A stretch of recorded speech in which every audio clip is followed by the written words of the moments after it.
नमस्कार। देखिए, आज बिहार के मुख्यमंत्री नीतीश कुमार राज्यसभा में पद और गोपनीयता की शपथ लेंगे राज्यसभा सदस्य के रूप में, और उसके बाद वो पटना लौट जाएंगे। फिर देखना होगा कि कब नीतीश कुमार बिहार के मुख्यमंत्री के पद से इस्तीफा देते हैं और आगे मुख्यमंत्री बिहार में बीजेपी का बनता है तो कौन बनता है। लेकिन ये मुख्यमंत्री नीतीश कुमार का इस्तीफा देना कोई संजोग नहीं है, बल्कि ये पहले से ही फिल्म की तरह स्क्रिप्टेड है और पहले से ही इसकी फिल्म पूरी तरह तैयार थी। बल्कि बिहार में सत्ता के हस्तांतरण की पूरी पटकथा लिखी जा चुकी थी। सिनेमा के स्क्रीन प्ले की तरह पूरी क्रोनोलॉजी स्क्रिप्टेड थी।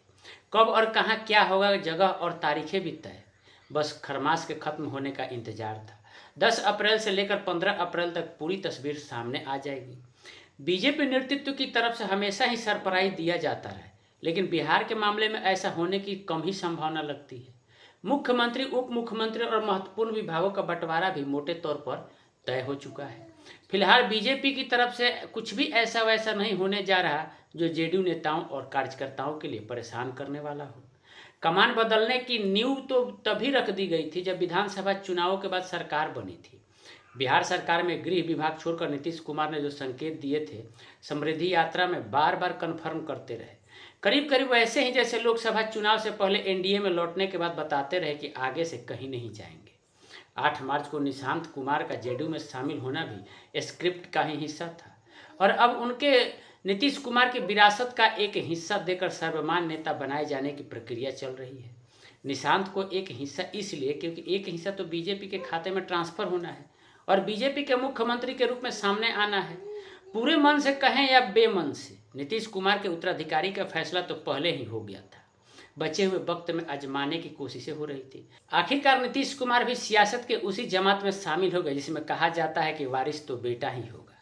यह बात तो उनके भाई जैसे दोस्त लालू यादव ने पप्पू यादव को सुनाते हुए तेजस्वी यादव के लिए कही थी, लेकिन आंशिक रूप से नीतीश कुमार पर भी लागू हो गई है।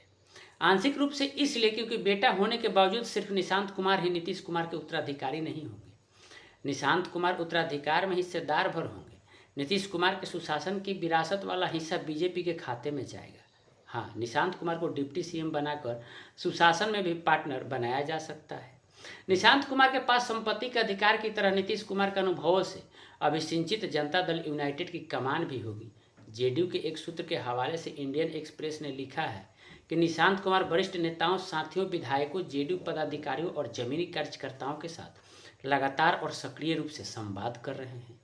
यह जेडीयू नेतृत्व के लिए साफ तौर पर संकेत है कि वे लोग निशांत कुमार को अपने नेता के रूप में स्वीकार करें, जबकि नीतीश कुमार पार्टी का मार्गदर्शन करते रहें। निशांत कुमार के उप मुख्यमंत्री बनने की पूरी तैयारी है। उन्हें महत्वपूर्ण विभागीय जिम्मेदारियां सौंपी जा सकती है।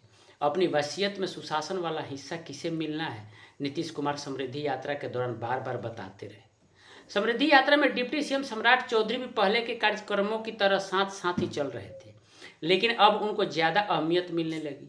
देखिए, समृद्धि यात्रा के दौरान हर किसी ने महसूस किया कि नीतीश कुमार ऐसे मजबूत इशारे कर रहे हैं कि डिप्टी सीएम सम्राट चौधरी उनके उत्तराधिकारी होंगे। शुरुआत तब हुई थी जब 12 मार्च को पूर्णिया में समृद्धि यात्रा के दौरान नीतीश कुमार ने लोगों को संबोधित करते हुए सम्राट चौधरी की ओर इशारा किया और बोले, अब हमारे काम को यही लोग आगे बढ़ाएंगे। मंच पर उस वक्त सम्राट चौधरी के साथ साथ विजय चौधरी भी मौजूद थे। 24 मार्च को समृद्धि यात्रा के लिए नीतीश कुमार रोहतास के डेहरी पहुंचे थे। अपना भाषण खत्म करने से ठीक पहले नीतीश कुमार डिप्टी सीएम सम्राट चौधरी के पास गए और कंधे पर हाथ रखकर लोगों को खड़ा होने का इशारा किया। साफ तौर पर कुछ तो नहीं कहा, लेकिन लोगों से हाथ उठाकर सम्राट चौधरी का सम्मान करने का संकेत दिया। कार्यक्रम के अंत में भी मुख्यमंत्री नीतीश कुमार फिर से सम्राट चौधरी के बगल में खड़े होकर उनके कंधे पर हाथ रखा और लोगों से कहा, एक बार हाथ उठाकर बताइए सब कुछ ठीक है ना। उससे पहले गया जी में मंच से लोगों को संबोधित करने के दौरान बीच में ही नीतीश कुमार डिप्टी सीएम सम्राट चौधरी के पास पहुंच गए। उस दिन भी नीतीश कुमार ने डिप्टी सीएम सम्राट चौधरी के कंधे पर हाथ रखा और वहां मौजूद लोगों से हाथ उठाने और सपोर्ट करने की अपील की।